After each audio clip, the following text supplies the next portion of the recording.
통찰력 32. 직원과 가족을 위해서 나쁜 기술도 알아둔다. 앞서서 선술집 사례를 들었습니다만 예컨대 공장을 경영하는 사람도 대기업과 일을 하게 될 수 있습니다.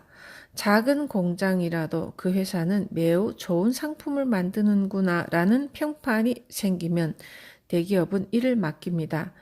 그럴 때 대기업이 올해 이 정도 양을 만들어줬으면 하는데 가능한가요? 라고 주문하면 공장은 기뻐하면서 무리를 해서라도 응하려고 합니다. 그러면 이번에는 은행 직원들이 찾아옵니다. 그래서 몇억 엔을 들여서 여기에 공장을 신설합시다 라는 이야기를 실현시키게 됩니다. 그런데 공장을 완성하고 나서 얼마간 시간이 지나고 나면 어째서인지 공장의 일을 맡기던 대기업이 거래를 끊습니다. 그렇게 되면 공장 사장은 대금을 지불할 수 없어 난감해집니다. 그러자 돈을 빌려준 은행 직원이 찾아와서 당신 공장을 사고 싶다는 회사가 있어요 라고 말하죠. 그래서 회사 사람을 만나봤더니 세상에 공장에 일을 맡겼던 대기업이었습니다. 눈치챘을 때에는 이미 너무 늦어버린 거죠. 공장부터 갖고 있던 기술까지 전부 뺏겨버리는 것입니다. 그런 일이 정말로 일어나나요? 라고 물으신다면 일어납니다. 이걸 악이라고 불러야 할지 모르겠지만 그 정도의 일을 아무렇지도 않게 하는 사람이 세상에 있다는 것을 명심해 두어야 합니다. 이렇게 하면 하지만 저는 그런 끔찍한 일을 절대 하지 않아요 라고 반응하는 사람이 있습니다. 그건 사람으로서 매우 중요한 일이라고 저도 생각합니다. 물론 저도 그런 일은 하지 않습니다. 하지만 자신이 나쁜 일을 하지 않는 것과 다른 사람이 하지 않는 것은 별개입니다. 아무렇지도 않게 굉장한 고급 기술을 발휘하는 사람이 있습니다. 사장직에 앉은 사람에게는 그걸 몰랐다는 말이 통하지 않고요. 사장은 직원을 지키는 입장이니까요. 통찰력이 없으면 직원도 가족도 지킬 수 없습니다. 통찰력 33. 좋은 일이 이어질 때 숨은 위험을 찾는다. 회사를 경영하고 있으면 정말로 여러 가지 일이 발생합니다. 앞서 설명한 고급 기술의 명수가 등장하지 않더라도 이런저런 사건이 수시로 터집니다. 예를 들어 단골 회사에서 우리 회사가 이번에 이런 상품을 내니까 그쪽 공장에서 만들어주세요 라는 부탁을 받아서 만들게 되었다고 합시다. 그래서 그 상품이 폭발적으로 팔리는 바람에 생산 라인이 따라가지 못하게 되면 다급하게 설비 투자를 하거나 합니다. 지금 상태로는 주문을 따라갈 수가 없다고 하면서 다른 장소에 큰 공장을 짓고 설비를 구입하고 직원을 채용해서 앞으로 우리 회사는 점점 이익을 냅니다 라고 말하면 다들 박수갈채를 보내겠죠.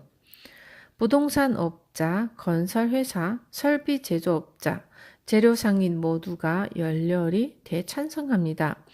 대출해준 은행도 기뻐하지만 그 상품의 수명이 끝나서 갑자기 팔리지 않게 되면 단골 회사의 주문이 끊겨버립니다. 그러면 남는 것은 대량의 물건 재고와 설비 투자 때문에 생긴 빚더미뿐이죠. 피해를 입는 것은 당신과 당신을 도운 직원뿐이죠. 이런 사정을 머릿속에 넣어두고서 돈을 벌고 회사를 유지해야 합니다.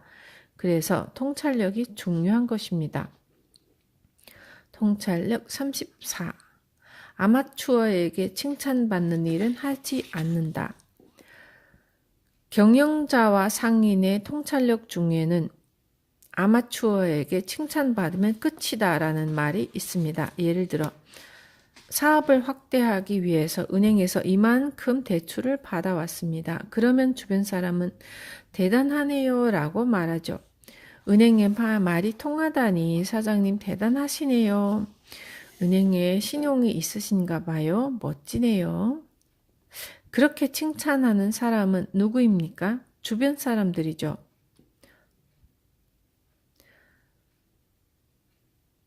주변 사람이란 아마추어입니다. 아시겠습니까? 대출이라고 해봤자 단순히 빚일 뿐입니다. 그런 사실을 모른다면 아마추어입니다. 은행에 신용이 있는 사람은 대출이 없는 사람입니다. 그리고 가장 신용이 있는 것은 은행에 돈을 맡기는 사람입니다. 은행의 말이 통한다고 대단하다고들 하지만 그건 자신이 빌린 돈을 빌리고 싶다는 생각을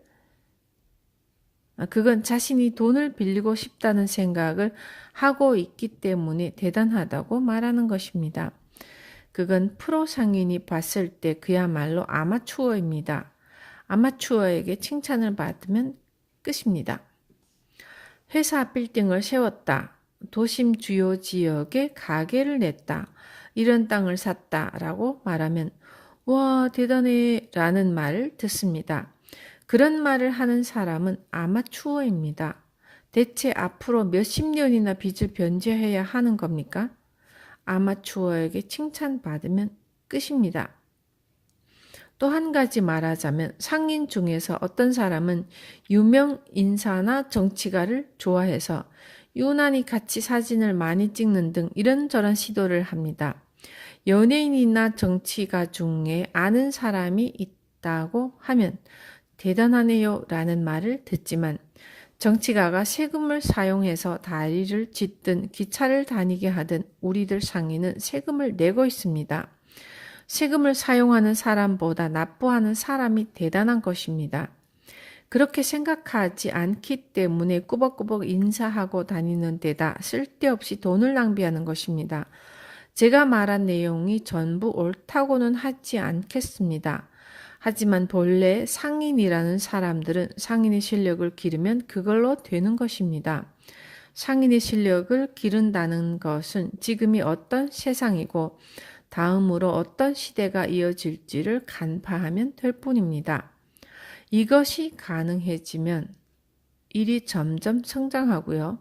그래서 저희 회사에는 자사 빌딩이 없습니다. 제가 이 일을 시작했을 때부터 계속 변두리에 있는 작은 사무실에서 일을 하고 있고요. 덧붙여 말하자면 저는 매년 현금으로 자사 빌딩을 세울 만큼 일하고 있지만 굳이 필요하지 않는 것은 쓸모없다고 생각합니다. 종업원은 딱 5명뿐입니다. 유일한 대졸 남성이 1명 있고 나머지는 인근에 거주하는 아르바이트생입니다. 유일한 남성 직원도 우연히 호세이 대학을 졸업했을 뿐입니다. 학력과 전혀 상관없이 인품이 좋아서 채용했고요.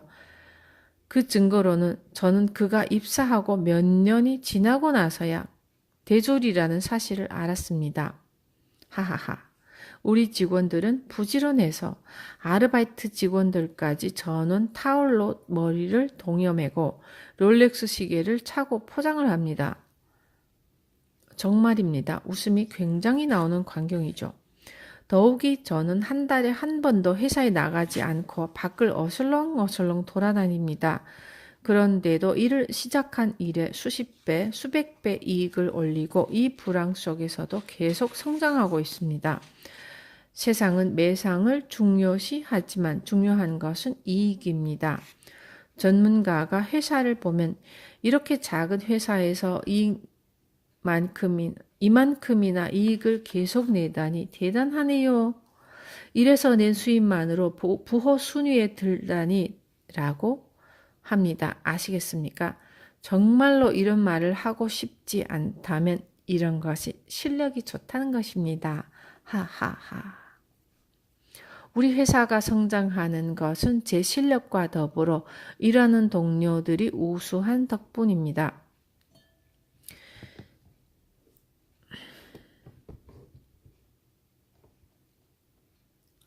저는 은행 담당 직원 얼굴도 모릅니다.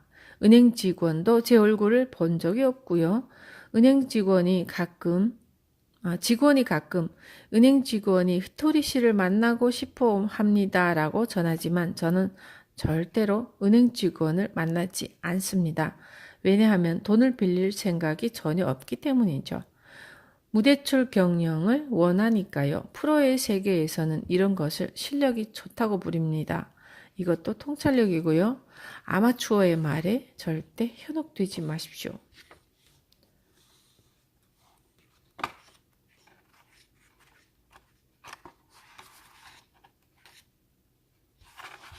일이란 만일 제가 닭꼬치 가게를 운영한다면 여러 닭꼬치 가게에 가서 먹어보면서 연구하는 것을 뜻합니다. 연구하고 노력해서 이 고기를 저 숯에 구워서 그 소스를 뿌려서 완성한 닭꼬치로 가게가 번창하게 된다면 당첨이죠. 한 번 정답을 찾았다면 다른 곳에서도 같은 과정을 거쳐도 매번 정답이 됩니다. 에도가와 구에서 성공했다면 가스시카 구에서 열어도 성공합니다. 정답 하나를 차례로 복제하면 계속 당첨이 되면서 기업이 커집니다. 아시겠죠? 그러나 여기서 한 가지 큰 문제가 생깁니다. 가게를 여러 곳으로 늘리고 회사가 커지면 당신은 행복합니까? 가게가 늘고 회사가 커지면 사람 문제도 생깁니다. 고급 기술을 걸어오는 사람이 생기는 등 다양한 사건이 발생하죠. 그러면 나한테는 가게 5개 정도가 딱 적당하다는 생각이 생깁니다. 고작 5개라니 라고 생각할지도 모르지만 가게가 여기저기 있지 않고 딱 5군데밖에 없으니까 계속 번성하는 경우도 있습니다. 게다가 가게 5개를 거느리건 50개를 경영하건 사장의 급료는 그다지 다르지 않습니다. 키우면 키울수록 엄청난 비용이 소모되고요. 용돈도 마찬가지입니다. 사장의 용돈이야 어디든 비슷한 데다가 대체로 정해져 있습니다. 가게가 50개건 5개건 사장의 차이는 세상 사람들로부터 대단해요 라는 말을 들을 수 있는가 아닌가 밖에 없습니다. 오직 그것뿐입니다. 아마추어는 상점 50개를 운영하는 사장한테 대단하네요 라고 합니다. 100개가 된다고 하면 엄청나게 대단한 사람이라고 감탄하죠. 하지만 프로의 관점에서 보면 고작 5개라고 하더라도 손님이 언제나 끊이지 않는 가게 1개를 운영하는 사장이 더 대단합니다. 그러니 자신에게 어느 선이 적합할지 항상 생각해야 합니다. 프로의 관점. 저는 가게를 100개나 운영하고 있다는 말을 들으면 그거 큰일이네. 왜 그렇게 해버렸어? 라는 느낌이 듭니다만 물론 이렇게 하면 일을 더 키울 수 있는 방법은 있습니다. 정말로 아주 많죠.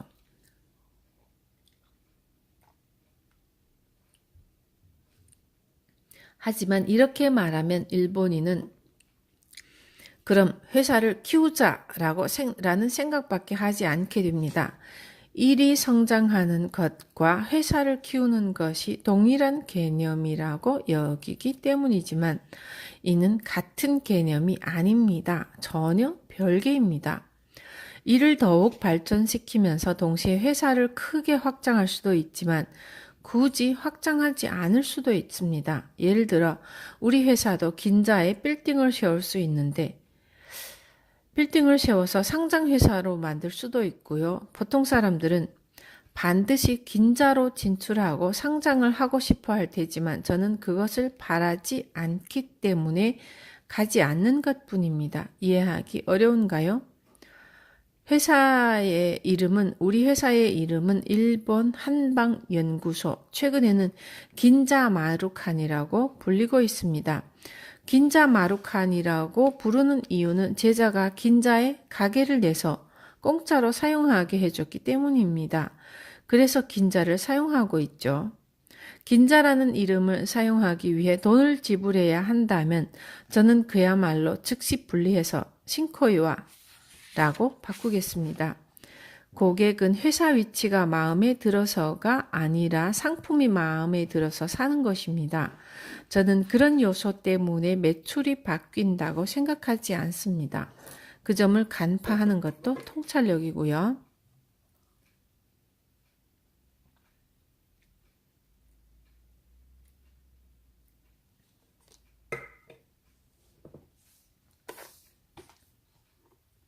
통찰력 36.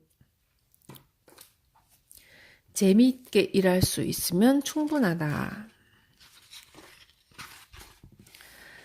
제가 직접적으로 같이 일을 하는 대상은 제자 몇 명뿐입니다. 저는 마음이 맞는 동료와 일을 하는 쪽이 재밌습니다. 사람에게 즐겁다는 기분은 정말 중요하죠. 그러니 저나 제자가 재미있고 제자 회사의 직원들이 행복하고 특약점 직원이 즐겁다면 그걸로 된 것입니다.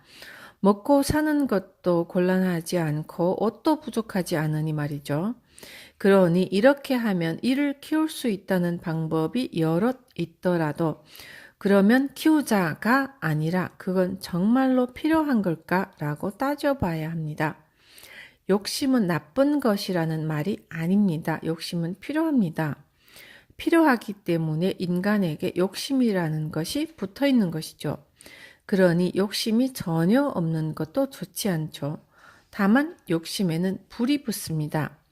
사업욕으로 활활 불타고 있다면 뭐랄까 굶주린 인간이 먹이를 본 것처럼 활활 연소하고 맙니다.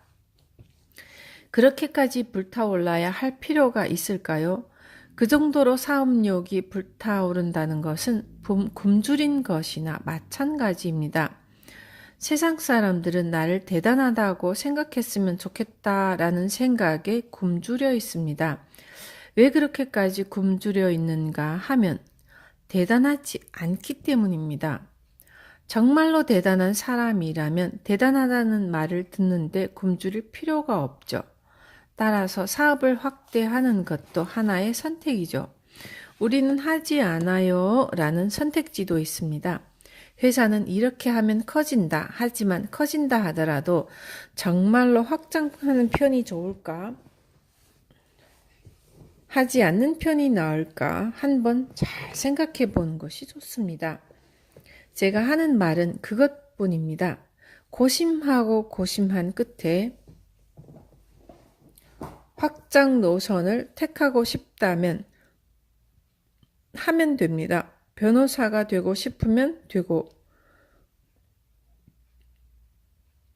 통역을 하고 싶으면 하면 됩니다. 하지만 혹시 되고 나면 어떻게든 되겠지라고 생각하시나요? 제가 만약 회사를 크게 키워서 직원을 수천 명씩 고용하고 성장을 한다고 합시다. 그러면 제 자유는 거의 없어지고 맙니다. 그러니 이렇게 하면 다음은 어떻게 될까를 판별하는 통찰력을 길러야 합니다. 일단 회사를 확장하는 것이 정말로 좋은 일일까라고 생각하는 과정도 중요합니다. 건물을 지을 만큼 돈을 벌었으니 기꺼이 빌딩을 세우는 것이 아니라 정말로 이 빌딩이 필요할까라고 따져보는 것입니다. 그렇게 생각하는 힘, 통찰력을 길러두어야 합니다. 그렇다면 통찰력을 기르기 위해서 무엇을 하면 좋을까요? 라고 물으신다면 이 책을 읽으십시오 라고 말씀드리겠습니다. 하하하하. 이제 어떻게 될까를 알고 있으면 좋은 것이니까요. 지금까지 이런 말을 해주는 사람이 없었던 것 뿐입니다. 모르니까 간단한 일에도 다들 걸려들어 버립니다. 이것을 알게 된 당신은 이미 어제의 당신과는 다릅니다. 이미 당신에게는 통찰력이 생겼습니다. 인생의 즐거움을 통찰하는 방법. 이겨도 져도 웃는다. 통찰력 37. 얼마 전에 지인이 어떤 사람의 강연을 들으러 갔습니다. 그 강연을 듣는 도중에 마쓰시타 고노스케는 대단해라는 이야기가 나왔다고 합니다. 저도 예전부터 마쓰시타 고노스케를 좋아해서 그의 저서도 여러 권 읽었습니다만 지인이 들려준 그의 이야기는 정말로 굉장했습니다. 어떤 이야기냐면 말이죠. 강연자가 젊었을 시절 신칸센에서 마쓰시타를 목격했습니다. 마스시타와 아내까지 부부가 함께 신칸센에 탄 것이죠. 강연자는 어떻게든 마스시타와 이야기를 나누고 싶었습니다. 뭔가 말을 걸 계기가 없을까 고민하던 차에 귤을 몇 개 집어들고서 마스시타 부부에게 가져다 주었습니다. 마스시타 부부는 감사합니다 라고 말하면서 귤을 먹었고요. 그리고 강연자보다 먼저 신칸센에서 내렸다고 합니다. 그런데 역 플랫폼에 내려선 마스시타 부부가 강연자가 앉은 창문가 쪽으로 걸어와서 한동안 서 있는 것입니다. 그러자 신칸센이 움직이기 시작하자 동시에 부부가 강연자에게 머리를 숙였습니다. 더 이상 모습이 보이지 않을 때까지 계속 머리를 숙이고 있었다고 합니다. 정말 대단하다고 생각하지 않습니까? 저는 굉장하다고 생각합니다. 그런데 강연자가 마스시타 이야기를 끝낸 다음 이렇게 말했습니다. 지금 살아있는 사람 중에서 직접 만나고 대단하다고 생각한 이는 사이토 히토리 씨입니다. 저는 그 말을 전에 듣자 왠지 모르게 아무래도 내가 마스시타 씨와 승부해서 이겨야 할 것 같은데 라는 생각이 들었습니다. 하하. 평생이 걸리더라도 이겨야겠다고 생각했죠. 단 귤 이야기에 대해서는 그건 이길 수 없겠다고 판단했기 때문에 저는 다른 방법을 택하기로 했습니다. 내가 마스시타 씨를 이길 수 있는 게 뭘까? 라고 고심하던 다음날 이거라면 이길 수 있어 라고 번뜩 아이디어가 떠올랐습니다. 어떤 방법인가 하면 멋짐으로 승부하는 것입니다. 제가 세운 회사인 마루카는 1년에 한 번씩 다카나가 프린스 호텔의 대연회장에서 파티를 엽니다. 마스시타 이야기를 들은 날은 파티가 열리기 며칠 전이었습니다. 파티에서 마스시타 씨가 절대 입지 않을 만한 그리고 히토리 씨가 이런 복장을 해서 멋있다고 모두가 인상 깊게 기억할 만한 패션을 고르자 라고 생각했습니다. 그랬더니 우연히 그때 제자가 이런 말을 했습니다. 얼마 전에 굉장히 화려한 모피 롱코트를 발견했습니다. 저게 어울리는 남자는 알파치노나 말론 브란도 정도이고 일본인이라면 히토리 씨 정도가 아닐까 생각했습니다.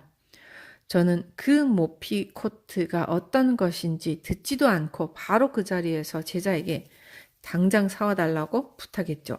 그리고 모피 코트를 보는 순간 이겼다 라고 생각했습니다. 저는 의기양양하게 코트를 입고 파티에서 인사를 했습니다. 무려 얼룩말 무늬의 모피 롱코트였습니다.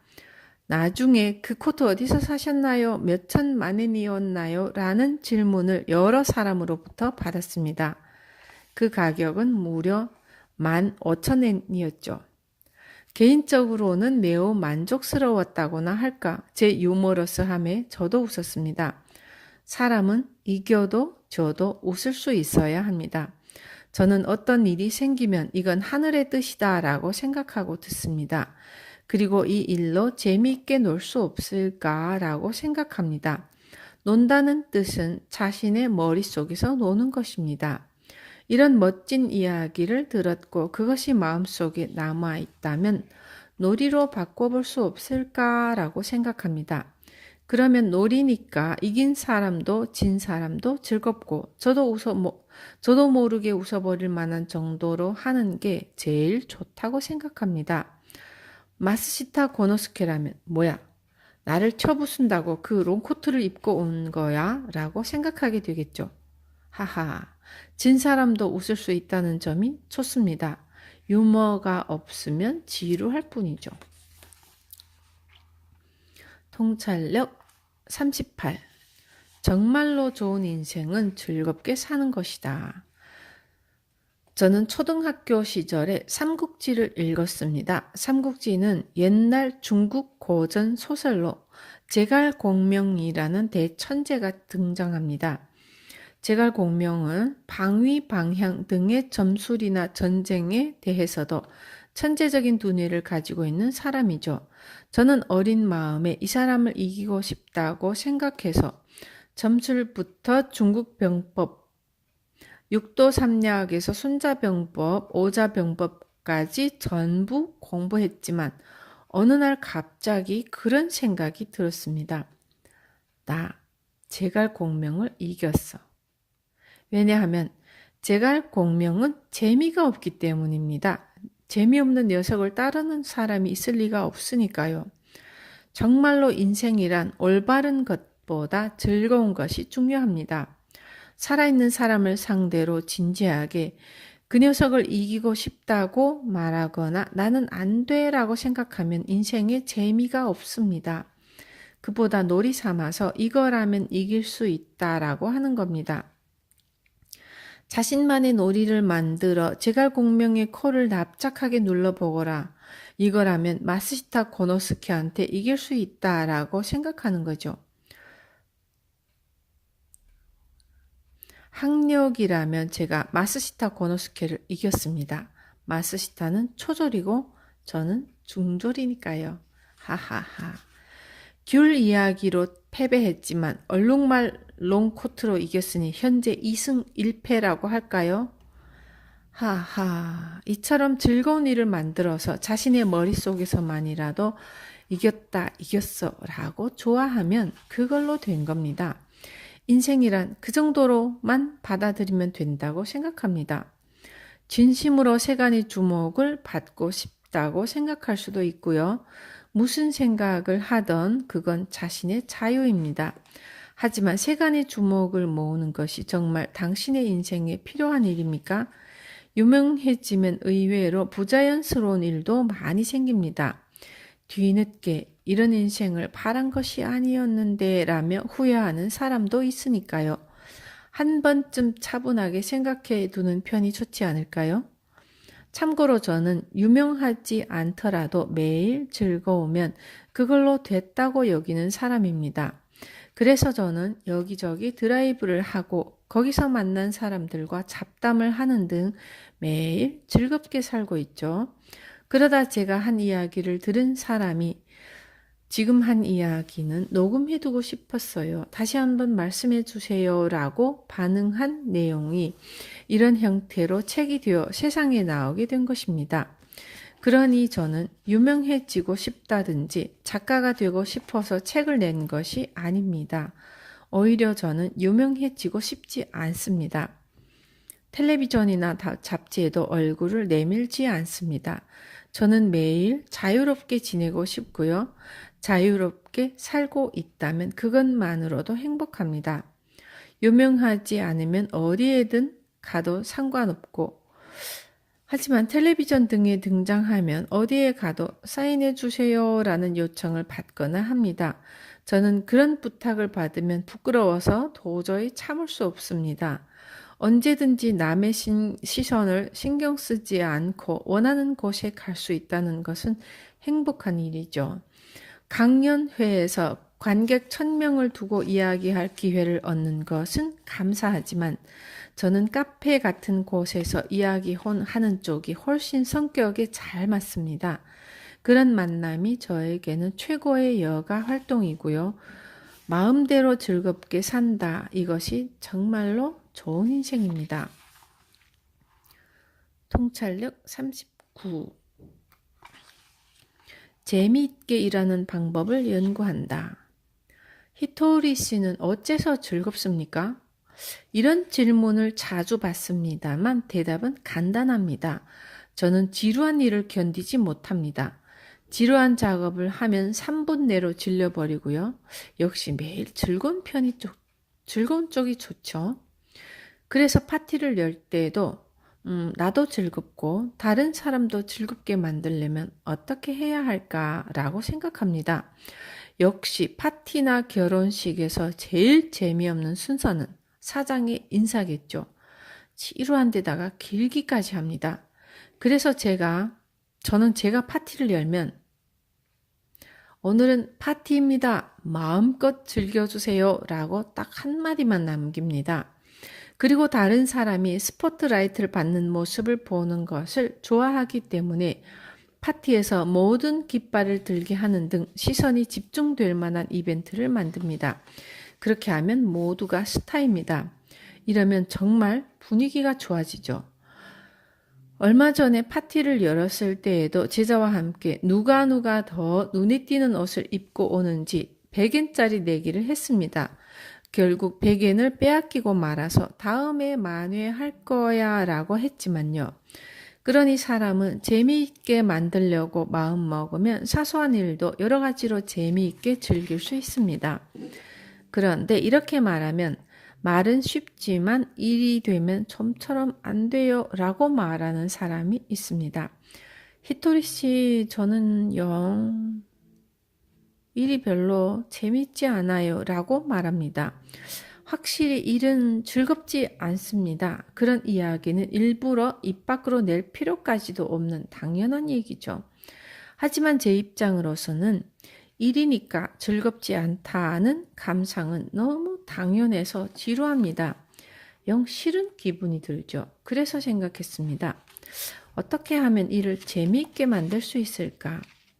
그렇게 생각하면 생각하는 과정도 재미있고 일도 훨씬 재밌어집니다. 일이란 사실 재미있게 만들려고 생각하면 얼마든지 재미있게 바꿀 수 있습니다. 정말입니다. 사실 옛날의 일본인들은 일을 아주 재미있게 했습니다. 예전에는 다들 지금처럼 기계화되지 않은 곳에서 일했지만 일을 재미있게 바꾸는 기술을 가지고 있었죠. 예를 들어 옛날에는 쌀농사를 하려면 손으로 하나하나 모를 심는 등 정말 힘들었지만 이를 재미있게 만드는 요령이 있었습니다. 어떤 것인가 하면 모내기를 할 때 사오토메라고 해서 젊은 아가씨가 모를 심는 역할을 담당합니다. 남자는 노래를 부르거나 북을 치고요.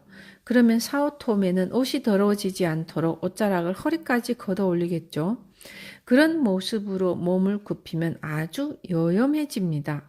그러면 남자들은 더 힘을 내죠. 열심히 모를 심고 힘차게 노래를 부르거나 북을 두드리면서 사오토메가 즐겁게 일을 할 수 있도록 해주는 것입니다. 물론 여성도 마을 남성들의 주목을 받으니까 즐거워합니다. 하하. 제가 어린 시절에는 정말로 다들 그런 일을 했습니다. 어릴 때 직접 들은 노래는 기어차 라고 노래하면서 땅에 박힌 말뚝을 쿵쿵 두드리는 시기였습니다.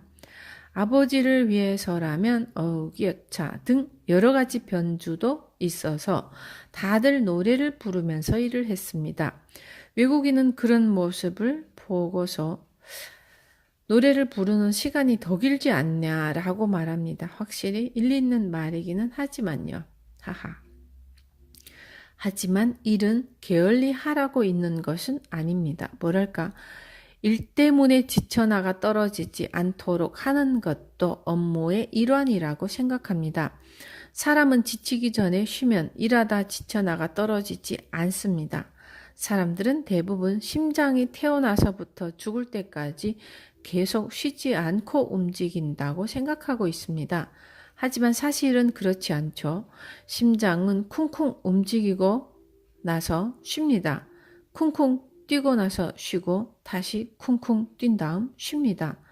이를 반복하면서 심장은 사람이 사망할 때까지 계속 움직이고 있습니다. 손도 쥐었다 폈다 하면서 쉬지 않고 움직이면 1분 만에 피곤해지죠. 그런데 쥐었다 편 다음에 쉬고 쥐었다 편 다음에 또 쉬면 아무렇지도 않습니다. 그렇다면 쉴 수 없을 때는 어떻게 하면 좋을까요? 라고 물으신다면 일을 재미있게 만들 수 있는 요령을 도입하면 지치지 않습니다. 인간이란 그런 존재라고 말씀드리겠습니다. 통찰력 40. 좋은 단어를 골라 1000번씩 말하라. 말에는 기운이 담겨 있습니다. 좋은 단어는 좋은 기운이 들어 있습니다. 인간의 마음을 컵 하나에 비유해 봅시다. 단어를 1000번 이상 말하면 마음속에 좋은 기운이 그만큼 들어옵니다. 예컨대 눈앞에 컵이 있고 그 안에 탁한 물이 들어있다고 합시다. 신기하게도 하룻밤 동안 컵에 퐁당퐁당 깨끗한 물을 한 방울씩 떨어뜨리면 탁한 물이 깨끗해집니다. 이와 마찬가지로 좋은 단어를 1000번 말하면 마음속이 깨끗해지는 것입니다. 예를 들어 나는 좋은 사람과 만나고 싶다, 좋은 일과 만나고 싶다고 말했지만 만남이 생기지 않는다고 합시다. 그럴 때는 만남이라고 1000번 이상 말하는 겁니다. 만남이라고 말하다 보면 만나려면 나가서 마주쳐야 하는구나. 여기서 멍하니 있어봤자 만날 일이 생길 리가 없어 라고 깨달아서 어디든지 좋으니까 나가보자고 생각하게 됩니다. 아시겠습니까? 그런 과정을 반복하는 사이에 밖으로 나갔다가 어째서인지 만남이 성사됩니다. 만남의 깨달음은 제가 직접 겪은 일로 사람마다 다른 깨달음을 얻을 수 있습니다. 물론 아무런 생각이 들지 않을 수도 있지만 그렇더라도 말 속에 좋은 기운이 기적을 만들어줍니다. 이제 사랑 이야기를 해봅시다. 사랑을 바라는 사람은 사랑이라는 단어를 1000번 이상 말하는 겁니다. 저는 사랑이라고 말하는 사이에 사랑이란 뭐지? 라는 생각이 들었습니다. 아와 이잖아요. 아이라는 사실을 깨달았죠. 그렇습니다. 사랑이란 아와 이입니다. 히라가나에서 제일 처음 나오는 아, 이, 우, 에, 오의 처음 두 글자로 이뤄진 사랑. 그렇다는 것은 사랑이 무엇보다 앞서야 한다는 뜻이겠죠. 그러니 사랑이 없는 말은 해서는 안 됩니다. 사람이 입에 올리는 말에는 사랑이 있습니다. 이렇게 보면 저는 꽤 재밌는 생각을 떠올리고 있지 않습니까? 사랑을 1000번 이상 말하다 보면 이런 것을 깨닫고 사랑이 마음속에 가득 차게 됩니다. 그러면 사랑을 가진 사람이 주변에 모이게 됩니다. 이렇듯 한 단어를 1000번 이상 말하면서 좋은 기운을 마음에 심어보면 매우 심오하고 재미있으면서 인생까지도 바꿀 수 있습니다. 말을 아군으로 삼는가, 적으로 돌리는가에 따라서 자신의 인생이 완전히 달라집니다. 즐겁고 행복한 인생을 보내고 있는 사람은 멋진 말버릇을 가지고 있습니다. 하지만 자꾸만 실패하는 사람은 실패하기 쉬운 말버릇을 가지고 있죠. 나쁜 말버릇이란 예를 들어 우리는 돈이 없어서 안 돼 라는 식입니다. 이왕 말을 해야 한다면 돈이 없으니까 힘내자라고 말하는 쪽이 좋습니다. 말을 적군으로 돌리겠습니까? 아군으로 돌리겠습니까? 고마워요나 감사합니다라고 좋은 말을 하면 그것이 아군이 되어줍니다. 예를 들어 기쁘다라고 말하면 다시 기쁘다라고 싶은 일이 생깁니다. 감사합니다라고 말하면 다시 감사합니다라고 말하고 싶어지는 상황이 생겨납니다. 그런데 이상한 말을 사용하기 시작하면 단어를 적으로 돌리게 됩니다. 우는 소리를 하거나 불평을 하면 다시 징징거리고 싶어지는 일이 반드시 터집니다. 듣는 사람도 좋은 기분이 되지는 않겠죠. 그러니 좋은 말을 아군으로 삼는 편이 좋습니다. 통찰력 41. 셀프 디스도 즐긴다. 저는 16살 때 집을 떠나 사회에 나왔습니다. 비 오는 한겨울의 어느 날 일 때문에 비를 있는 그대로 맞으며 자전거를 타고 달리며 나는 이 길을 롤스로이스를 타고 달리게 될 사람이다.